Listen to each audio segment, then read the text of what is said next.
Hello everyone, এখন বাজে বিকেল 5:30। আমি আর এই যে রাকা একটু হাঁটতে বেরিয়েছি বিকালে। আর আমরা যে বাড়িটাতে থাকি, যে জায়গাটায় থাকি, তার পেছনের দিকে রাস্তাগুলো খুবই শান্ত নিরিবিলি। এখানে এতটা গাড়ি ঘোড়া চলে না, বুঝতে পারছো, রাস্তাগুলো খালি। আর ঘরগুলো আছে, ঘরের সামনে সামনে, হ্যাঁ, প্রত্যেকটা ঘরের সামনেই বাগান, গাছ, ফুলের গাছ, নারকেল গাছ, কলা গাছ এরকম আছে।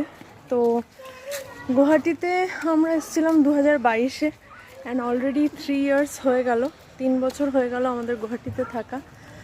সো আরও হয়তো 2-3 বছর হয়তো অনায়াসেই থাকতে হবে, বা হয়তো তার থেকেও বেশি, হয়তো এখানেই রয়ে গেলাম, ঠিক আছে।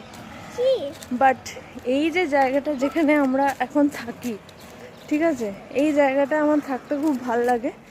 বিকজ উইদিন 5 to 10 মিনিটস আমি মেন সিটির মধ্যে ঢুকতে পারি, সো সিটি ভাইবস পাই। আবার 5 থেকে 10 মিনিট যদি আমি হেঁটে একটু পেছন দিকে আসি, তাহলে আমি পুরো চিত্তরঞ্জনের ভাইবস পাই।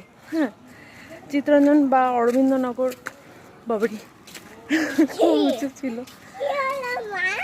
অনেকটা উঁচু ছিল। চিত্তরঞ্জন বা অরবিন্দনগরের মতো ভাইবস পাই। হ্যাঁ, সব ইন্ডিভিজুয়াল ঘর, আর ঘরের সামনে ছোট ছোট বাগান, বেশ ভাল লাগে।